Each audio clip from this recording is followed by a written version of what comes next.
All right, welcome back, everyone. We are ready to go with Axiom Verge 2. 80% no boomerang steering, so get hyped for a race between our two talented runners, AudioIgnis and Nicosar. The floor is yours.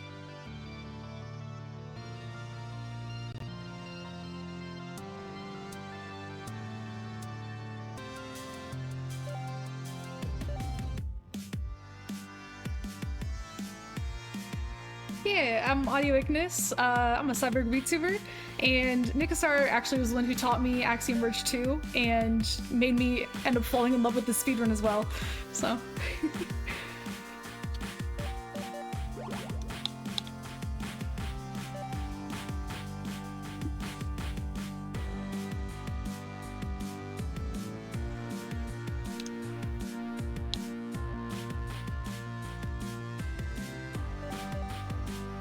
I'm ready to go, yeah.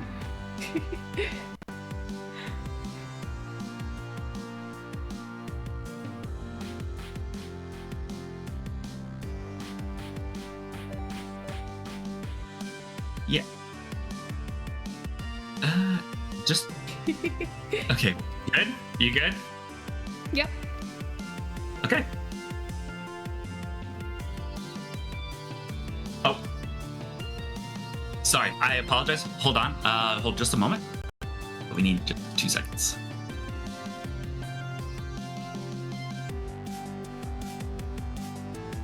And boom, there we go. I understand how technology works, I promise. Okay, I think we're good to go now. Yeah, sorry. Hello, everybody. Brilliant. Okay, we're all good to go. All right, we're ready for the count. Do you want me to do the countdown or do you got it? You do it. I think that's better. All right, perfect. So we're going to go ahead and start in 3, 2, 1, go. All right, off to the races.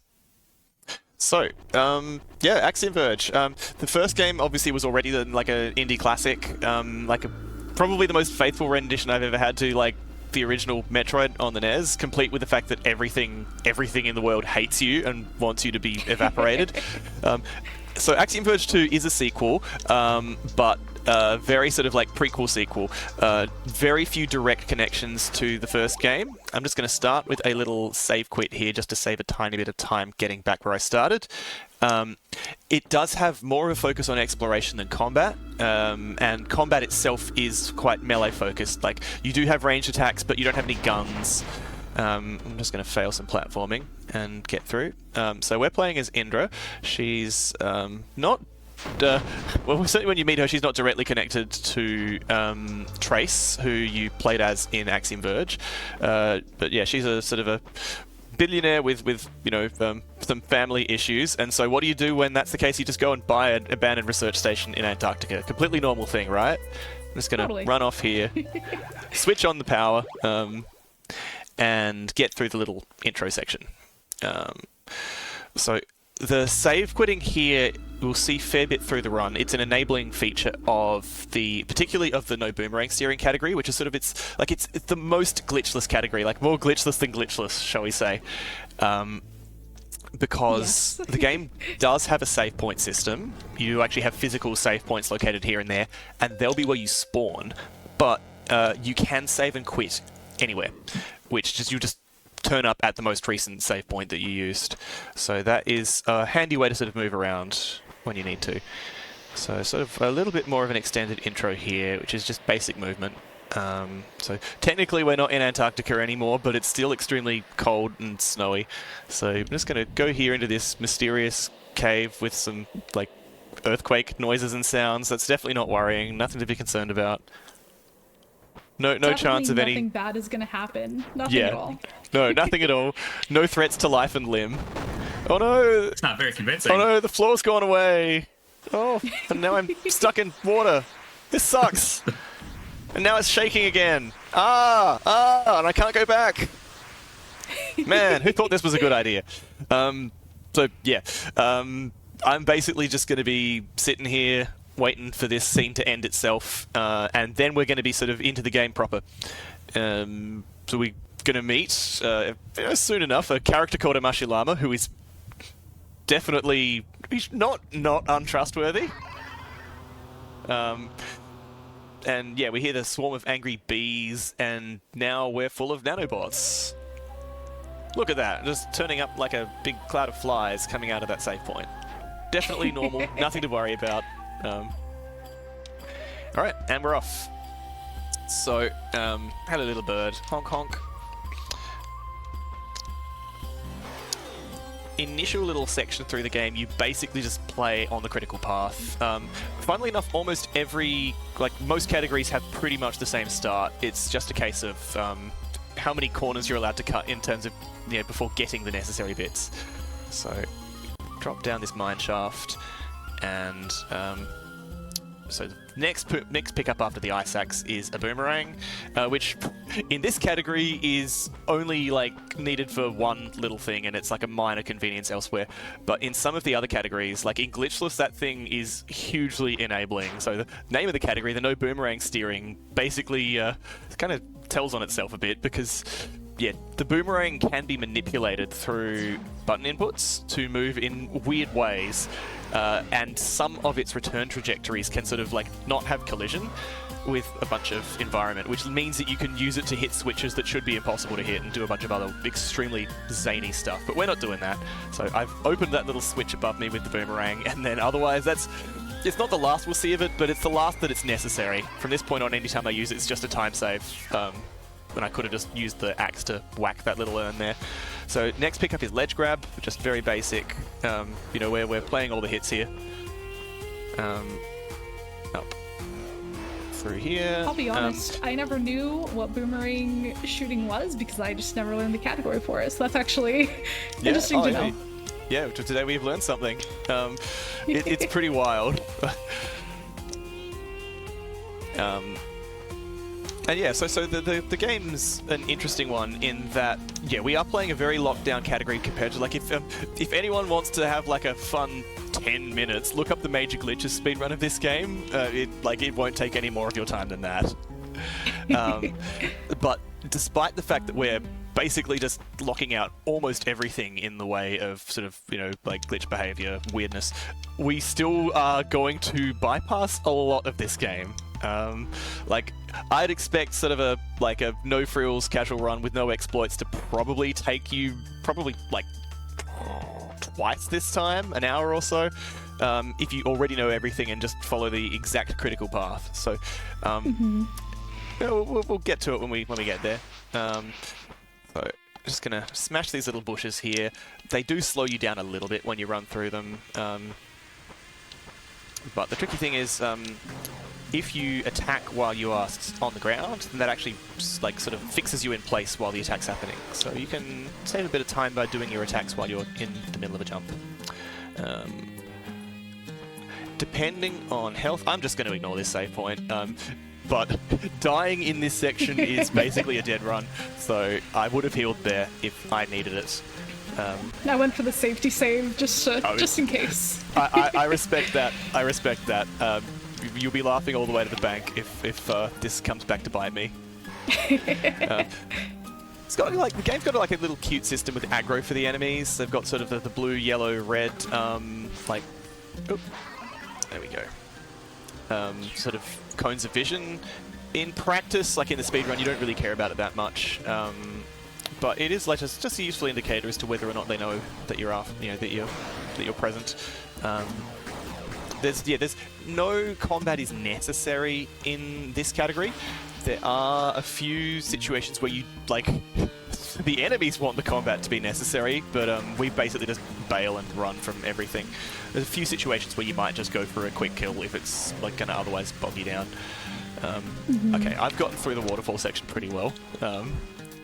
The worst thing is if you get shot and fall down. Alright, so this save is not a safety save, this is necessary, and we'll see why pretty soon. I'm telling on myself with the thing. So, yeah, this is, funnily enough, we're getting it to the bit which is one of the reasons why I thought Multithon was a particularly good fit for this game. I know sort of the general ethos is you already sort of, if you're racing, you've got more than one person anyway, but just going to go and smash this urn. And now I've got a little friend. So Damu is the remote drone in this game. There was one in the original Axiom Verge. They were very cute too, but I like Damu. He's a good boy. Yes. A huge Love amount of Damu. what? Yeah, like he's a little guy. So this is one of the biggest enabling tricks of this run, this category in particular. So we chuck him out, off he goes, and he's accessed an area that's basically not possible for Indra to walk to with the current set of power-ups that we have. And so I'm just going to use this save point, and then cancel my drone, wait for a bit, and then I'm going to save and quit using the menu as Indra. And then when I respawn as Indra, it's on this save point that she couldn't have walked to. So we've basically just got teleportation, purely through sort of probably unintended game mechanic interactions. So like, that little thing alone, that saved like, I don't know, minutes, many minutes, and skipped Absolutely. 2 power-ups. And yeah, this will continue over the course of the run. Yeah, the hacking that we picked up earlier as well, it's a nice little feature in this game. Most of your enemies are robots, and you can just mess with them. You can, depending on like your level of upgrades, initially like you can slow them down, or you can confuse them. Eventually you can actually like make them fight for you, or you can blow them up. You can use it to open doors. It's I find it reasonably engaging. So another save quit, just a tiny little diversion to grab climbing. Which is very funny because it's despite the fact that in principle, like, oh, you can climb, that should unlock a lot, the stamina meter is punishingly short, so it actually really functions more like a sort of a lock and key power-up than a sort of a general purpose mobility one. I've done the same mistake twice in Oh no, oh no. going I a believe- little bit too fast in the reset. Oh no, okay. yeah, so yeah, if you save quit too early with the save point method, then unfortunately it means you just got to do the whole thing again. Later on we're going to have a similar but like different exploit where if you do it too quick, it's just a game crash. So Yeah. I'm rooting for you, Ignis. I'm glad I haven't crashed it at least from Yeah. those, so. And do you mind if I jump in real quick? Not at all. Please do. Oh, perfect. Yeah, thank you so much. I just want to remind everyone that unlike the name of the category here, where there's no boomerang steering, you can definitely steer yourself all the way to the donations page on Tiltify if you type !donate in chat, and you can make a donation towards BluePad's service dog. We are currently sitting at $830.49, and I know we can raise so much more, so if you want to head on over and make those donations, that would be wonderful. Yeah. Well, no BS there though. That's all on the level. Honestly, that's half the reason I picked up this category.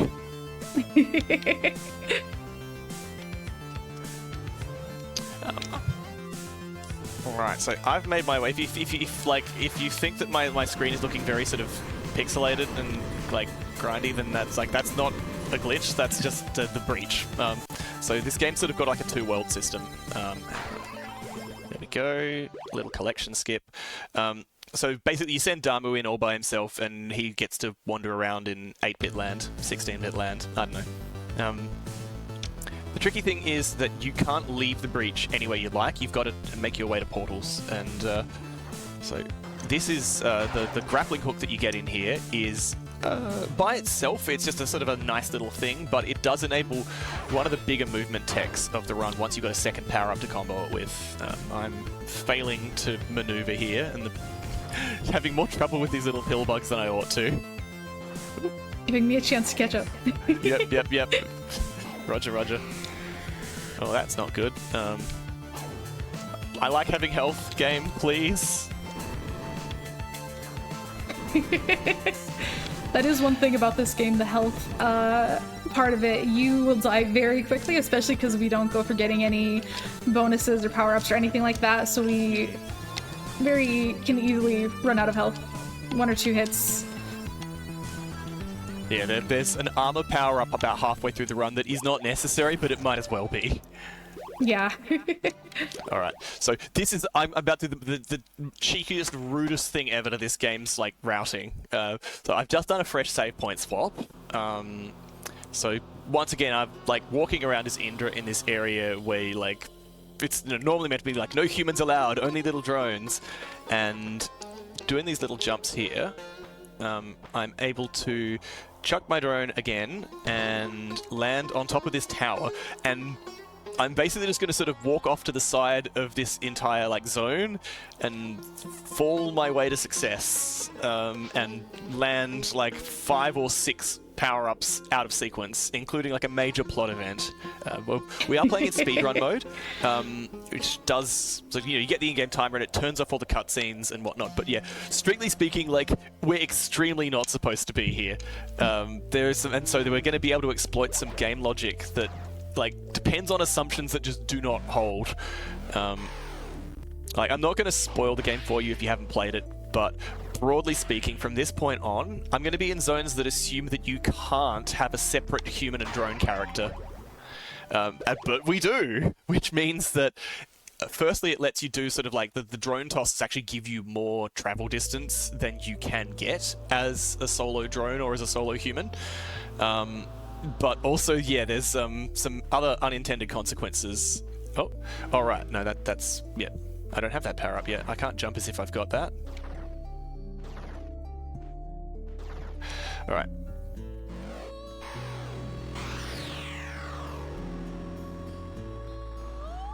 So, the little red eye power-up that I've got lets me reveal hidden breach portals. That's sort of... I don't think it's used at any other point in this category, but for any of the more completionist categories, you see quite a few of them. And now my drone's got wings. I can fly. Sort of. Which is a really cool combo with the grappling hook, because the grappling hook is a way of getting more speed than is possible just through running, and you can use the wings to sort of extend those periods of higher speed. How you going there, Ignis? I am almost to the breach to get the wings. Nice. Alright, this is going to be our first spider of the run. Hello spider, goodbye spider. You can see it took off like half my health in a single swipe. That is a theme that will continue as the run goes on. The spiders are the worst of this run. Yep. Well, like, the first... Like, in my sort of thing is like the first breach run, the one where you get the grappling hook, that's the second hardest part. And the spiders are the hardest part. Absolutely. We'll get to that when we get there. But yeah, you can sort of see that when I do the grapple and I extend my hover, that actually gives me a bunch more speed. So I'm trying to sort of, when I get opportunities to do a slingshot, I want to try and keep myself hovering as long as I can when I'm at that high speed. Okay, so I've now rendered sort of, mostly, not quite entirely, but I've got fast travel now. It's a power-up in this game. And the nice thing about the fast travel is that it works. You don't actually have to use a save point to travel to it. You just need to get that save points room on your map. So as soon as I walk into a relevant thing, that's a place that I can tag and I can come back to later. Technically speaking, I'm now going to go back and go back in sequence very briefly. Need to pick up a bomb for an obstacle ahead of me in the route that I want to go. Oh no, technically even this is still sequence breaking because like I'm skipping sort of the gravity suit pickup and just going straight to the actual treasure that's hidden in the lake. Yeah, I'm loving this run so far. This is very entertaining. If you don't mind, I'd also like to provide a reminder as well if you have time. Please do. Cool, yeah, I just want to remind everybody, if you're just tuning in or you have been tuning in, you may have forgotten, that Multithon is a speedrunning event raising money for Blue Path Service Dogs, a charity that provides service animals to autistic individuals. Multithon focuses on co-op runs, races, and games with multiple protagonists or helper characters, led by the belief that we are better and faster together. So just like these two racing, I want to see all of our people in chat donate and race us to that $5,000 mark that we are looking to achieve for this marathon for Blue Paths. Exclamation point donate in chat. Yeah, please do, everybody. It's a very good cause. It really is. It's wonderful. Absolutely. So I have managed to avoid, from this point on, all of my fast travel, like all of my my save point nonsense that I do, I will now be risking game crashes if I mess it up. So I'm past the first hurdle, and hopefully it just won't happen. Like, I'll just hold my horses. I'll be patient. I promise. We believe in you. We believe. So just use that little bomb there. Strictly speaking, that's the beginning and the end of what you want it for the route, just to get rid of those two big blocks there. But if you need to do emergency combat, it is quite good. Yeah, combat is a suggestion in this category, but sometimes it is faster to be violent than to just bail. So yeah, the key is just look at little icon on the map. So I'm full disclosure, this is not the most efficient way to do this category. There is a really, really mean, difficult trick called Bridge Hover coming ahead that I'm not going to do, that involves going through this whole section just as Damu, but I'm going to take a slightly less fast path and go through with Indra. So, oops, I'm going to take a few laser gun shots to the face because I wasn't lining my audio cues up properly. Hello, spiders. It's fine. Well, we'll see. I do want a little bit of a health buffer here because Indra's just going to go down there and get her face gnawed off. But enemies will despawn once we've done the screen transition, so yeah, she made it. It's fine. Definitely nothing bad happening off screen. Totally fine. So yeah, that little thing there just, I don't think that actually skips any, it's not strictly speaking a sequence break in terms of power-ups, but it does get, you got to do a huge amount of running around. Oh no, maybe it does. Honestly, it's been a while since I've done a casual run. I think I just forget some of the power-ups that aren't speedrun relevant. Yeah, there's the exit the breach anywhere one, I think, and yeah. Alright. So now, this is a very, an area that's stuff in here is most of Axiom Verge 2. The connections to the first game are you have to look quite carefully to notice them. They're there from start to finish, but they're it's all very sort of you're in this ancient culture that would one day essentially become much more familiar of what you see in the first game. But this section here is much more directly you're starting to see a lot of assets that are very similar. You're starting to see a lot of the architecture's much more aligned. And then pretty soon we're gonna see a familiar enemy.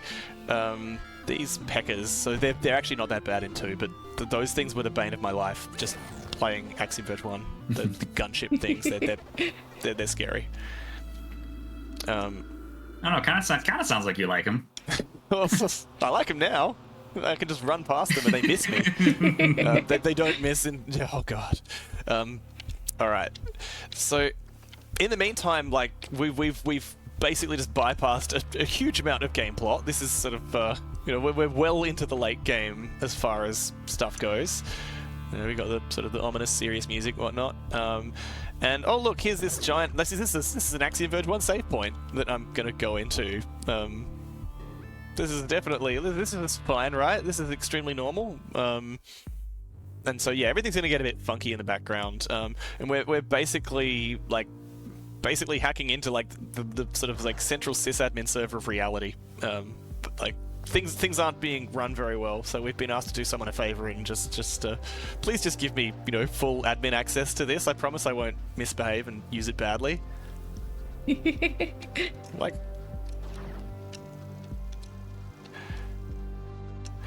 the funny thing is that fiction-wise, we're in another dimension basically, but mechanically, this is just slightly offset from the main map. So you can just, as soon as you get the hacking done, you just cancel your drone, and then you just back here without having to go through another portal sequence. Quite funny. All right, pray for me. I've got the spider room coming up.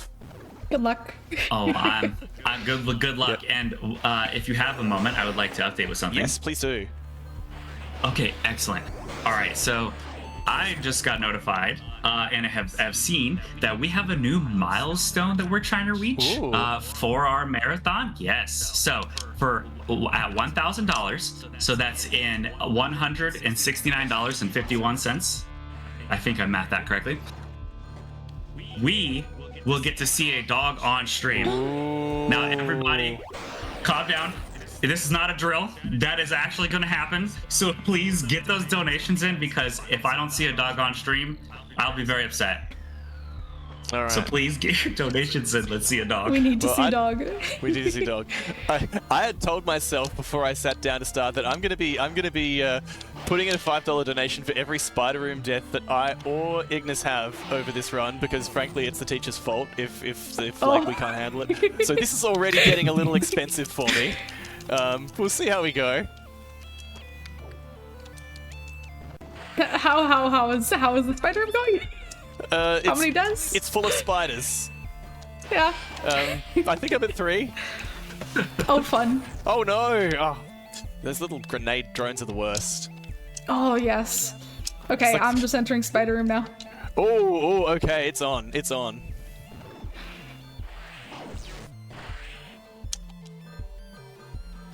So much focus. This is Oh, God damn it. arguably the hardest part of the entire speedrun, I would say. Ah.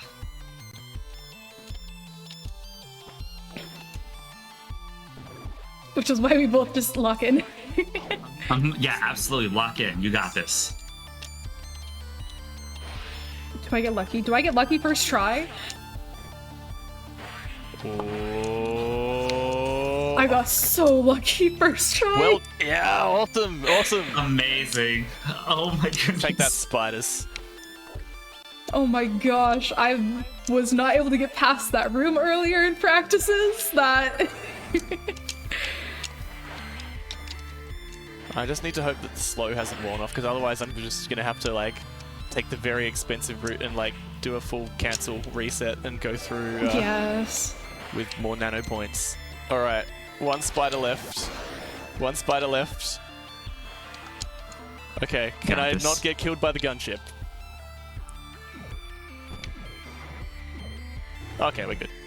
Oh boy, Nice. okay, well that was embarrassing, but we're both live now. So unless something truly tragic has happened, I'm pretty sure that means that Ignis is well ahead of me by now.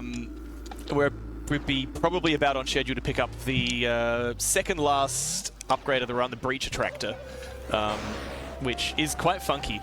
And it's funny as well because in this category specifically, you set up problems for yourself that we've had to sort of try and solve. Because it's another thing that sort of it's gotten with the assumption that you can't be in 2 places at once. Anyway, we've got one more trip in the Breach ahead of us, and then it will basically be like, yeah, one more power up, and then it's run to the final boss room.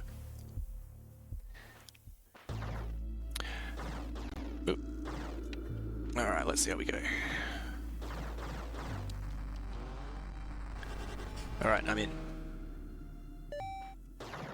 And getting up to it, I mean, I am up in this ice room. There is definitely better pathing than what I take, but I'm taking more of a safety route pathing for getting past those icicles, because they can be pretty brutal, honestly, whenever you are faced against them. Yeah, they're mean. Yeah. And heading up into this room here, these guys as well can be pretty savage. Personally, my path isn't the best against them, but as long as... There we go, we make it to that save, then we're good. We don't die. Nice. And then moving up ahead, that room is pretty easy to just travel right on through, but then we do face off against this guy, and as long as we manage to kind of stay up, we can get around him pretty easily. I don't know the names. I just call that one of the them Death as well. Star. Yeah, the Death Star. And this, as what Nicosar was talking about, is the Breach. What do you call it? Breach Attractor, I think. Yes. Because it does what it says on the tin. Yeah, exactly what it does. It just pulls the breaches over towards you. Yep. And that specific breach, I know that if you have Indra in the wrong location for it, it will Yeah. cause quite some issues. You are not intended to have 2 separate characters at that point in the game. Like, so basically what happens is that both of your characters pull it with equal force, and it can just get stuck in limbo and be completely inaccessible. Alright. So smash this little wall here, and that's our last You were turn. very close to me if you just smashed the wall. I just got the urn I as had well. a good breach run. Nice. And so there's one last little trip for old time's sake. I have avoided crashing the game. So yeah, the last upgrade we get is called Tilha, and you can basically just turn into a cloud of nanites. It lets you fly very slowly, and also lets you get through some obstacles that are otherwise impassable, sort of like little grates and whatnot. So yeah, on our way to the final boss room, which is right by the very start of the game. You know, classic trope. In the game, right where we began. Yeah. Yeah, we've walked through this room before, right? Like, you know, if I just hang a left here instead of going right, I'll be back where I drowned.